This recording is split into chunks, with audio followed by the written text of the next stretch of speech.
Welcome to Stuff You Missed in History Class, a production of iHeartRadio.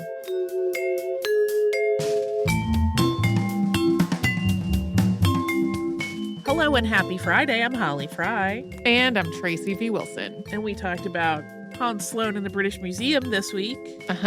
There are so many things. One of the things that jumped out to me that I had not realized reading a lot of biographies about him until I got into more of the heavy hitter biographies was, like, at that point I was already, understanding and well acquainted with the extent to which, this colonization and enslavement of Jamaica had enabled his work. Right.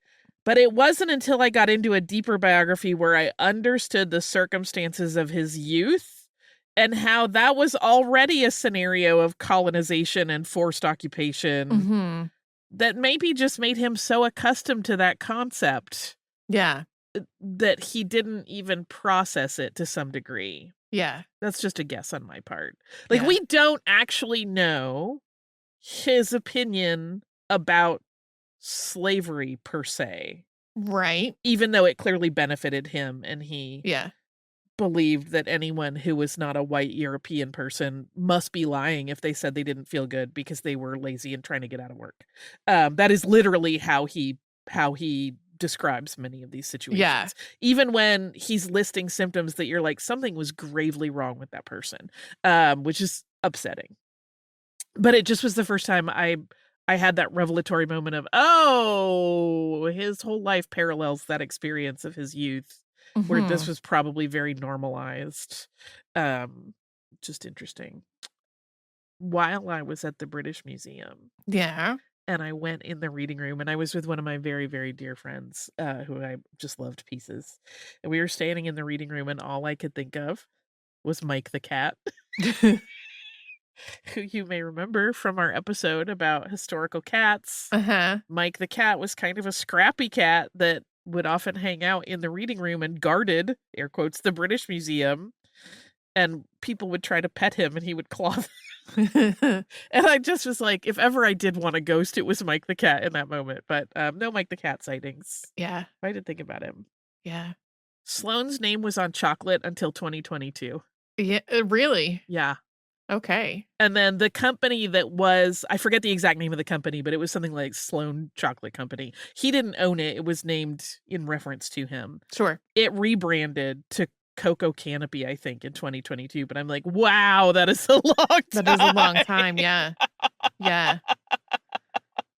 I also, I think about this sometimes just because I will go down a rabbit hole of like TikTok discourse. People use the word discover to mean a brand new, never before discovered thing. But people also use the word discover to just mean I found out. Yes. Not claiming that you are the sole discoverer of the thing. Right. And so I kind of wonder, whether he did think that he had invented this entirely unknown thing. Right.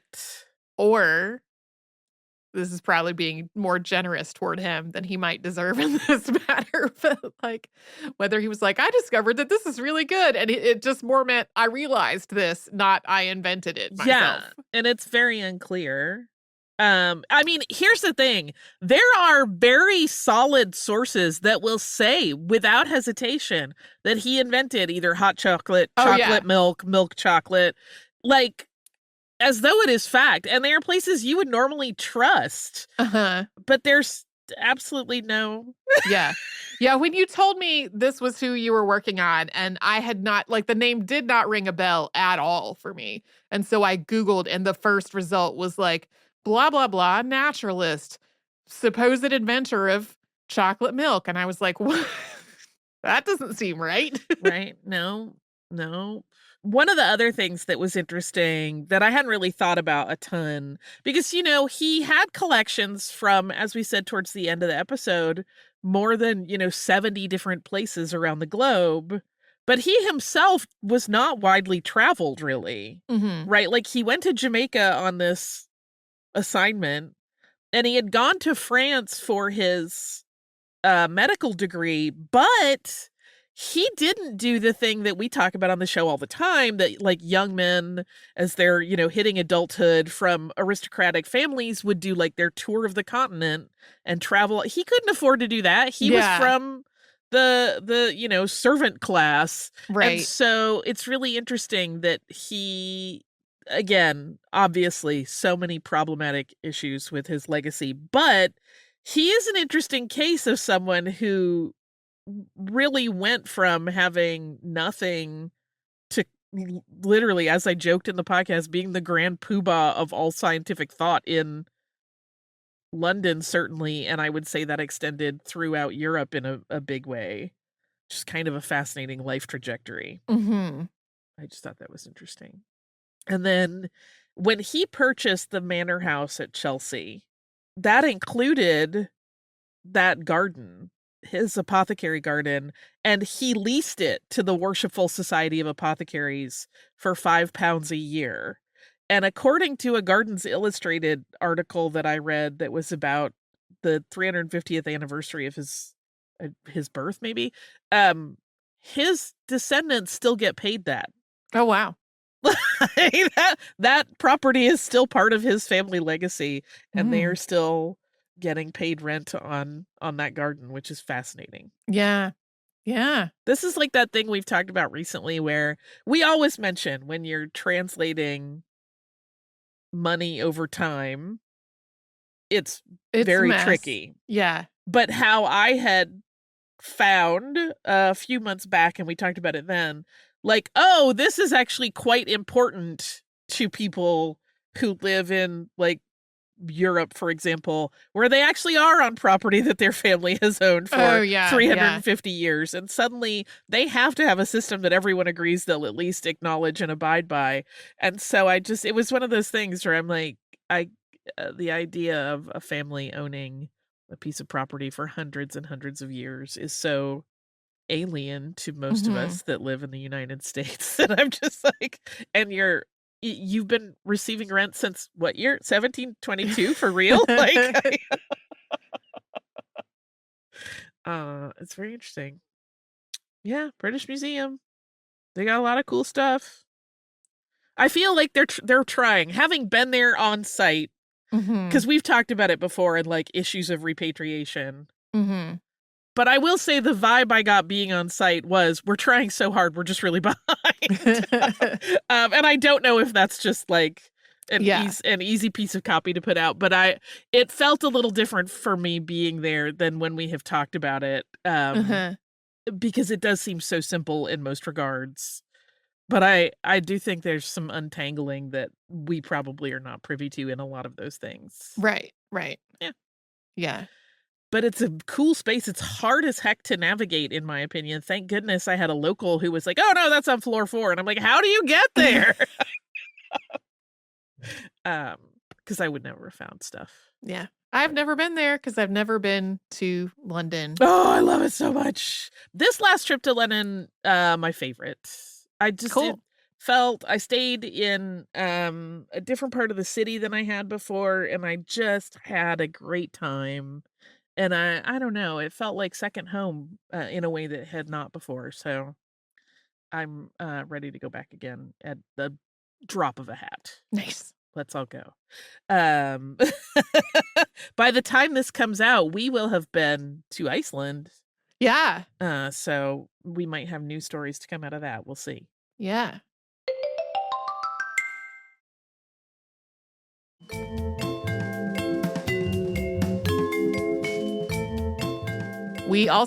I also talked to Nate DiMeo this week about his upcoming book. Yeah. Called The Memory Palace. So we have had Nate DiMeo on the show previously. That time, Holly and I both talked to Nate. And this is an example of how our human memories are fallible.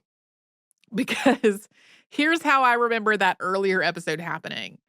We were going to interview Nate DiMeo.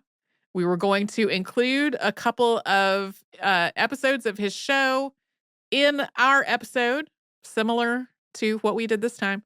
We were going to also like have a focus of the interview around those episodes we were discussing. But there were rights issues with music that had been used in the episode, in Nate's episodes of the Memory Palace. So we had to take them all out. Before doing this interview with him, I went and re-listened to that previous episode because I did not want to have it be the same questions exactly over again. There was an episode of his show in there, and I was like, I thought we had to take all of these out. So I guess what really happened was we had to change which episodes are going to be included to ones that did not have the potential issues involving licensing for the music. Right. And that was just not how I had remembered it at all. We do, like, that episode still is in the archive if folks want to listen to that to hear more from Nate. I want to stress, number one, Nate is always a pleasure to talk to. Indeed. It's great. I'm bummed that my schedule thwarted me from being part of this one. Yeah. You had your own book coming out at the same time as we were planning to do this interview with Nate. I did. You had your own book. And so you were off doing things involving your own book. Mm-hmm. Want to tell people one more time what that book is? Yes, it is Killer Cocktails, which is based on the work that we do on the other podcast that I'm on, Criminalia, which is historical true crime. And every story of historical true crime has a cocktail and mocktail that go with it. So you get half that you may have heard already on the podcast if you listen, and half are brand new just for the book. So perfect Christmas gift if you have someone that likes mixing drinks, history, or true crime in a way that's removed and feels less voyeuristic. Yeah. So this is very similar to Nate's book because Nate's book is also, some chapters are the same story as he has told on an episode of The Memory Palace. Others are new stories that were written for the book specifically. I already gushed about the book a bit in the episode where I talked to Nate. But something that he and I talked about after we had stopped rolling, there's two things. One is that, yes, there is going to be an audiobook. The audiobook sounds really cool to me. I don't want to get into the details of how it sounds cool to me, but if you are an audiobook person, if you like to get your books that way, definitely see if this would be one that would interest you because I find a lot of things about it really awesome. The other thing that he and I talked about was how there were concerns about how this book would sell because what market is there for a book of poetic, thoughtful, short history stories? And I said, basically, please don't take offense at this, Nate, but like, do you remember bathroom books? Do they still have bathroom readers? Do they publish those? Because now we're all on our phones on the toilet. Right. But those used to be books that you could find near the checkout section of the bookstore and in the humor section. And the book of the Memory Palace reminds me of a thing that you might read for a couple of minutes, like you would a bathroom reader. And I also had a time that I would turn to this book that is not nearly as, private as having your time that you're sitting in the bathroom, which is that during the height of the pandemic, like when we were all in lockdown mode, a lot of us not working in offices, not attending school in person, not seeing a lot of other people. And then also when I was dealing with all of my feelings around a critical illness and somebody very dear to me, I spent a lot of time walking in the woods.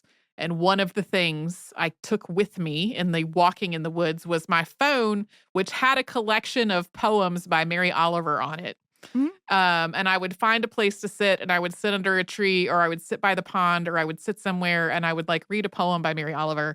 And it would just bring a little bit of peace and focus to my soul. And I think this book would have a very similar role for me on my phone to have, a walk somewhere and sit somewhere quiet and read a story that moves me in some way about history. So yeah, that book is coming out on November 19th. It is again called The Memory Palace by Nate DiMeo. And whatever's coming up on your weekend, if you have a new book you've just gotten, I hope you get some time to read it. If you have a book you are looking forward to with a lot of eagerness, which I know happens to me when there are things that are coming soon by authors or other creators that I like, I hope that anticipation is fun and that you're excited about it. We will be back with a Saturday Classic tomorrow and something brand new on Monday.